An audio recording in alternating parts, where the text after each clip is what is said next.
Hola, voy a resolver un ejercicio de transformadores monofásicos, pero antes de resolver el ejercicio voy a dar un breve concepto para aquellas personas que no tengan claro cuál es el funcionamiento básico de un transformador para tener como la noción del funcionamiento del mismo.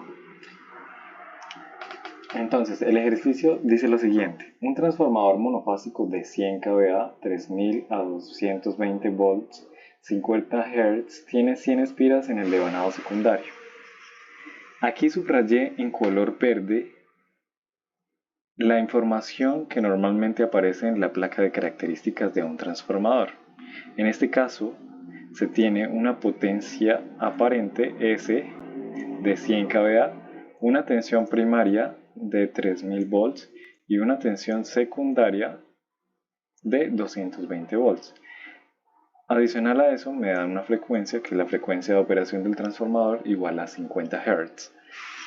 Me dice también que el número de espiras en el secundario es de 100 espiras. Entonces 100 es igual al número de espiras del devanado secundario. Entonces, básicamente aquí pinté, modelé, bosquejé el modelo de un transformador o la manera como está dispuesto o se podría disponer de manera didáctica para entender su funcionamiento. Entonces, esto que está aquí pintado en color azul cielo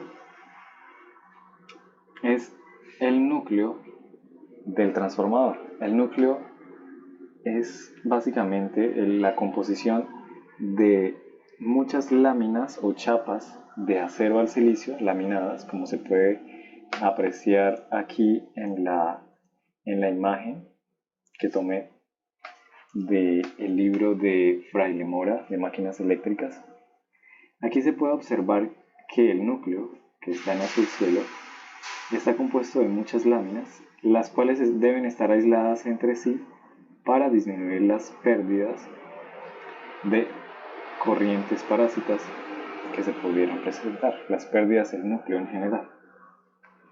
Entonces, devolviéndonos a la gráfica inicial, al dibujo inicial, se tiene que se enrolla sobre una columna del núcleo el devanado primario,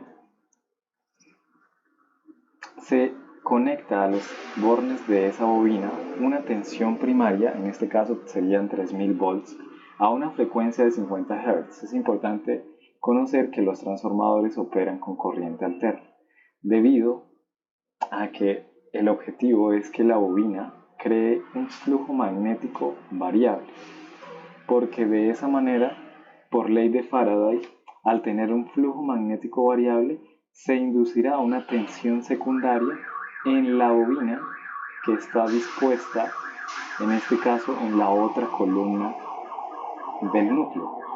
Entonces, esta bobina, al estar energizada, circulará una corriente y creará un flujo magnético alrededor de ella. Ese flujo magnético, para el caso ideal, se va en su totalidad a través del núcleo, a través de esas chapas de acero al silicio, y ese mismo flujo cruzará el devanado secundario. Esto inducirá una tensión de salida en este devanado igual a menos el número de espiras del secundario por la variación de flujo magnético con respecto al tiempo. De esta manera se induce tensión al secundario y, de acuerdo al número de espiras, será mayor o menor el valor de la tensión secundaria. En cuanto a la disposición o la ubicación de los devanados en los transformadores reales, se disponen de dos tipos, o acorazados o de dos columnas. En este caso, explicaré rápidamente el acorazado, ya que es el más empleado. Básicamente son tres columnas y dos culatas, y las culatas son las láminas horizontales y las columnas, las láminas verticales. En la columna central se disponen ambos devanados y se ubica el devanado de baja tensión primero, luego de haber aislado el núcleo, y Después de haber aislado el devanado de baja tensión, se dispone el devanado de alta tensión. Este devanado de alta tensión se coloca enseguida del de baja tensión, ya que requiere de un mayor aislamiento. Bueno, ahora que se tiene una noción básica del funcionamiento de los transformadores, se procede a continuar con la lectura del ejercicio. Dice, supuesto que el transformador es ideal. Cuando nos dicen que el transformador es ideal, significa que hay que despreciar u omitir las pérdidas tanto en el núcleo como en los devanados. Pasando ahora con la solución del ejercicio, entonces decimos que para el ítem A nos piden la corriente primaria y secundaria a plena carga. A plena carga, ¿qué quiere decir? Quiere decir que el transformador está operando a condiciones nominales o a las condiciones que nos ha dicho o que están establecidas en la placa de características del transformador.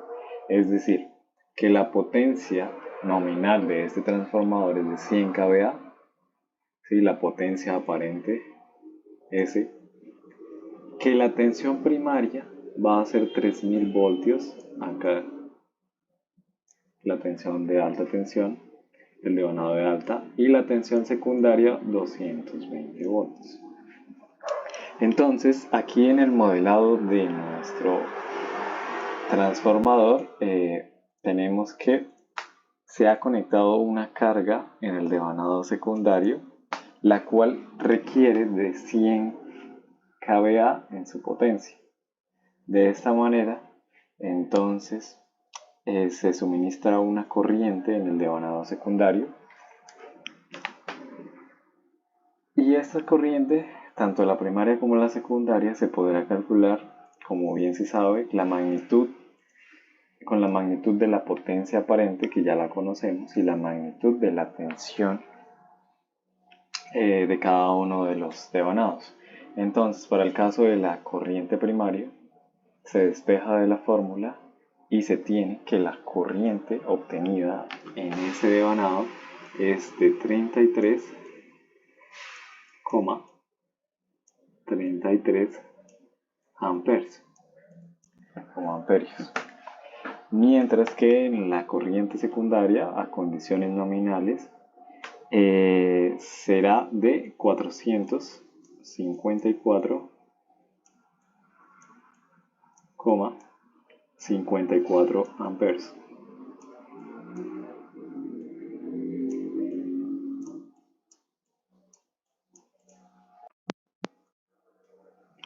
Para calcular o para determinar el ítem B, el cual me pide el flujo máximo en el transformador, se tendrá en cuenta nuevamente la ley de Faraday. La ley de Faraday, que me dice que la tensión en una bobina va a ser proporcional al número de espiras de la bobina por la razón de cambio de la o variación del flujo magnético con respecto al tiempo. Entonces, despejando acá el diferencial de flujo e integrándolo para calcular el flujo magnético, se encuentra que es igual a 1 entre el número de espiras de la bobina por la integral de la tensión en esa bobina. ¿Sí? De esta manera, y utilizando el valor que me dan acá de 100 espiras, que es el valor ns o número de espiras en el devanado secundario, se expresa la tensión secundaria con respecto al tiempo, encontrando que es igual a raíz de 2 por 220 volts por coseno de 100 pi t. Estos 220 volts son los que me entrega la placa de características, que recordemos es el valor RMS o valor eficaz de la tensión de salida. Se multiplica por raíz de 2 para obtener la amplitud máxima, ya que es el valor que viene acompañando el coseno o la función senoidal, en este caso el coseno, y el 100 pi t hace referencia a el valor omega o frecuencia angular, el cual equivale a 2 pi por la frecuencia. En este caso es igual la frecuencia a 50 Hz y por ende omega va a ser igual a 100 pi. De esta manera, y reemplazando la tensión secundaria en BL, porque en este caso vamos a emplear la bobina secundaria para el cálculo, y N igual a 100 espiras, se encuentra que el flujo va a ser igual a una expresión sinoidal. Si nos fijamos aquí, tenemos esa función sinoidal en donde el flujo máximo va a ser la amplitud máxima de esa función senoidal. Y como ya lo mencionamos, es el término que acompaña la función seno o coseno. En este caso va a ser igual a raíz de 2 por 220 entre el número de espiras del devanado secundario por la frecuencia angular. Entonces, reemplazando los valores numéricos faltantes, se encuentra que el flujo máximo va a ser igual a 9,91 miliwebers. Finalmente, para calcular el ítem C basta con saber la relación de transformación o las fórmulas de relación de transformación en un transformador. Entonces, en algunos libros los llaman A, o en algunos libros los llaman M. En este caso lo voy a llamar a la relación de transformación, que va a ser igual a la relación entre el número de espiras primario y el número de espiras secundario. Se dice que es una relación directa con la tensión, es decir, que va a ser igual esta relación a la relación entre la tensión primaria y secundaria, pero una relación inversa con la corriente. Es decir, que esta relación va a ser igual a la corriente secundaria entre la corriente primaria. Para resolver el ejercicio se va a emplear esta parte de la relación de transformación que relaciona el número de espiras con la tensión del transformador. En este caso, entonces conocemos el número de espiras del secundario, también la tensión primaria y la tensión secundaria. Entonces nada más queda despejar.